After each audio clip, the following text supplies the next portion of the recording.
Good morning, students. This is the third chapter of your civics book, and the topic is governor today.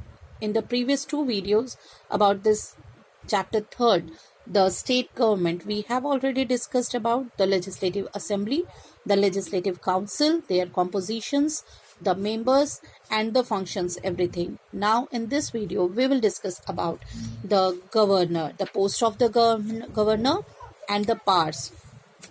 We have already discussed that in India there is a federal system of the government. At the two levels it works, the state government and the central government.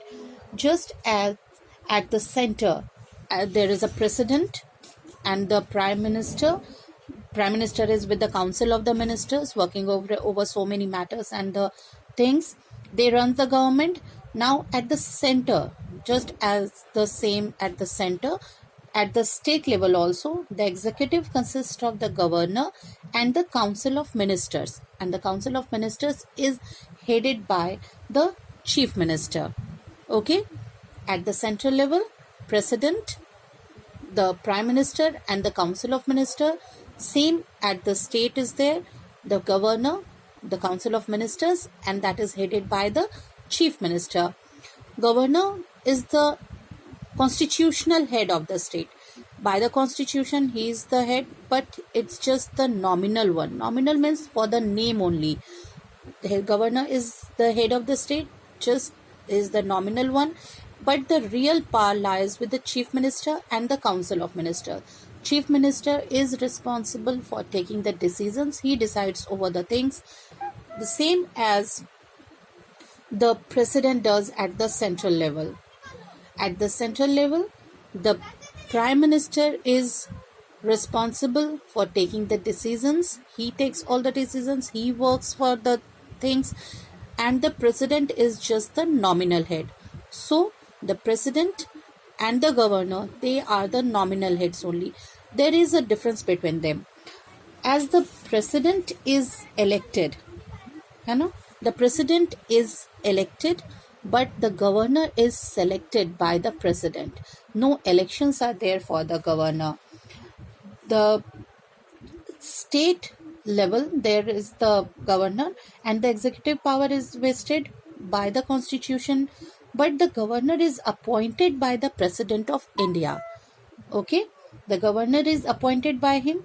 So, or you can say that he is selected by the central government. The government working at that time selects the governor of their choice to the states. That is why so many instances are there. बहुत सारे ऐसे examples हैं when the governors appointed by a previous government are removed by an incoming government. अगर अभी जो government है उन्होंने अपने कुछ सेलेक्टेड गवर्नर्स अपॉइंट कर दिए कुछ स्टेट्स में, they work, they are supposed to be as the agents of the center. कुछ ऐसी सोच है. So sometimes it happens कि जब नई गवर्नमेंट आती है, then they remove the governors. वो उन गवर्नर्स को वहां से हटा देते हैं and अपने हिसाब से अपनी पसंद के गवर्नर्स वहां पे सेलेक्ट करके भेज देते हैं in the state. So there are many instances of that the previous governors are removed by an incoming government. Now, it's that as regarding to the post of the governor, the same person, the same governor may officiate as the governor of the two states.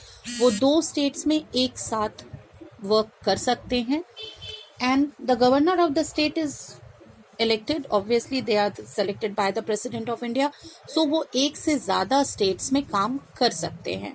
Here now we have to discuss about the powers of the governor. It's being categorized into three ones. तीन ये में divide किया गया है उनको. Three parts they are divided. The powers are, the first one is the executive powers. The second one is legislative and the third one discretionary powers. जो वो अपनी मर्जी से कई ऐसे डिसीजंस हैं जिनमें गवर्नर को किसी से भी कंसल्ट करने की, काउंसिल ऑफ मिनिस्टर्स से या किसी से भी एडवाइस लेने की जरूरत नहीं है. They can take the decisions of their own. Now we will go in detail about these powers, इन पावर्स को अब हम लोग थोड़े से डिटेल में पढ़ेंगे.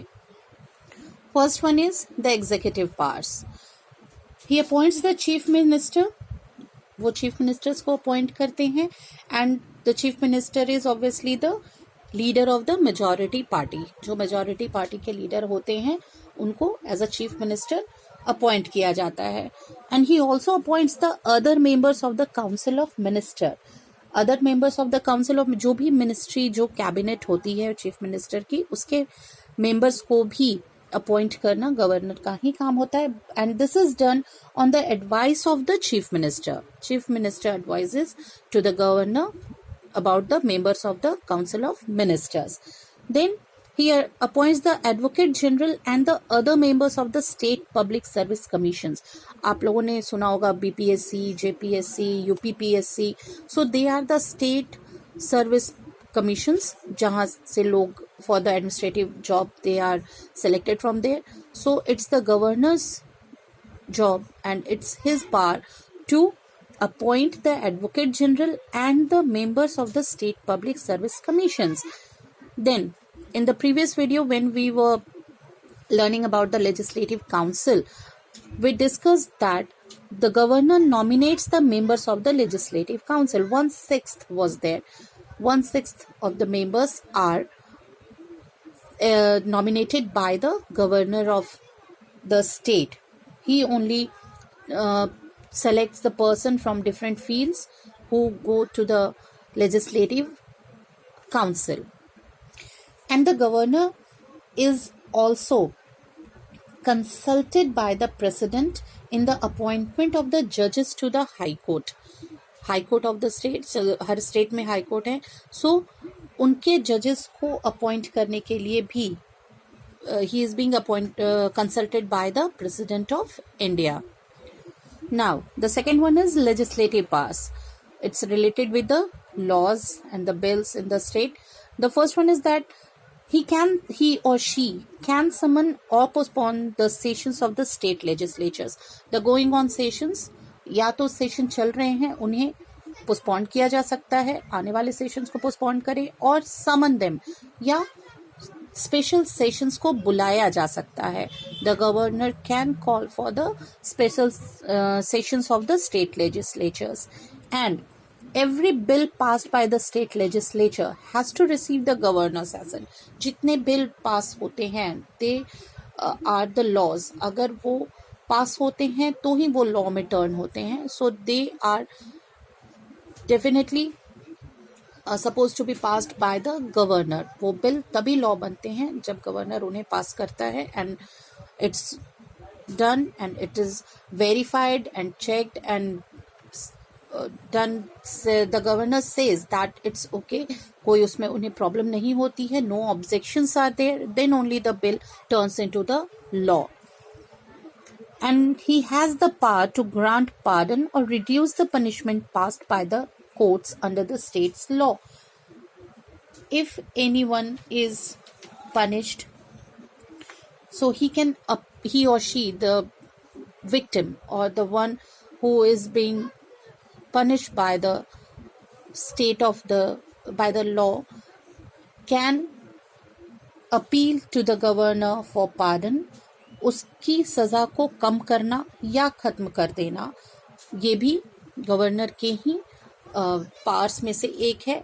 he or she can do what he thinks better. जो उसे सही लगेगा उसे वो कर सकते हैं. So he or she has the power to grant pardon or reduce the punishment or the sentence passed by the courts under the state's law.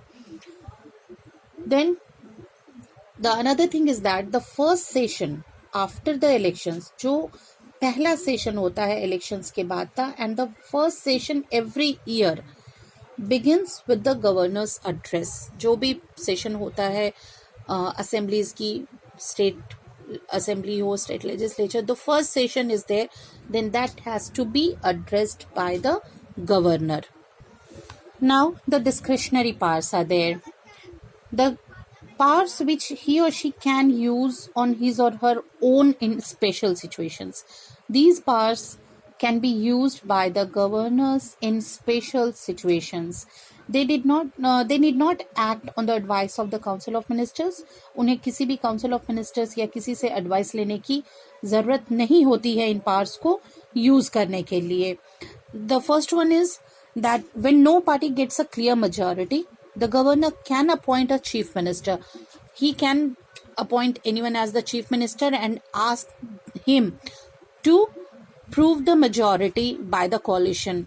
वो चीफ मिनिस्टर अपॉइंट कर सकते हैं और उसको ये कह सकते हैं कि within a time period कुछ समय दिया जाता है to that person who is being appointed by the governor to prove the majority by coalition कि आप किसी भी तरह से हाउस में अपनी मेजॉरिटी प्रूव कीजिए when no single party has got the majority votes to form the government. So it's the description of the governor to appoint a person as chief minister when no single party has got the majority votes, and then that person or the chief minister appointed by the governor has given some time period and he has to prove his majority by the coalition in the house.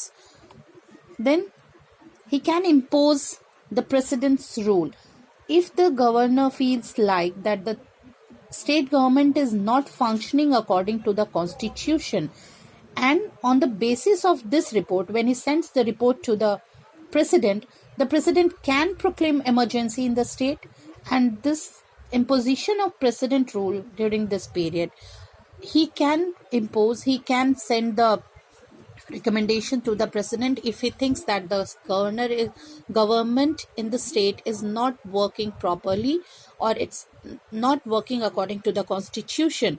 So he can impose the president's rule there. He can dissolve the assembly and ask the president for the president's rule there. He can withhold his assent to a bill and send it to the president for his approval.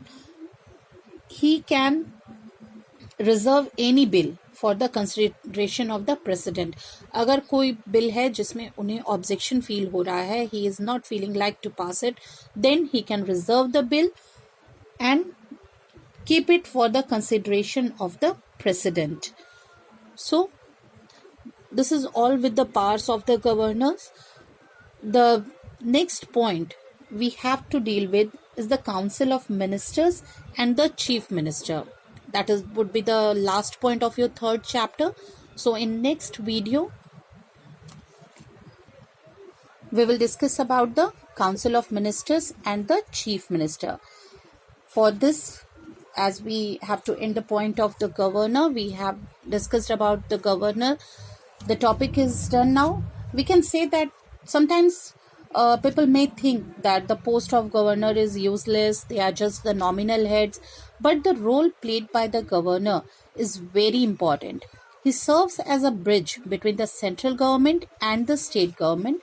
The governor has to see that a stable government is formed in the state and also look into the legal validity of the law passed by the state legislature and recommends the precedent rule in the state if there is a breakdown of constitutional machinery. So, the post of governor is essential for the healthy functioning of the democracy and law and order. So, we should not think that it's just a nominal one, it's just a nominal head.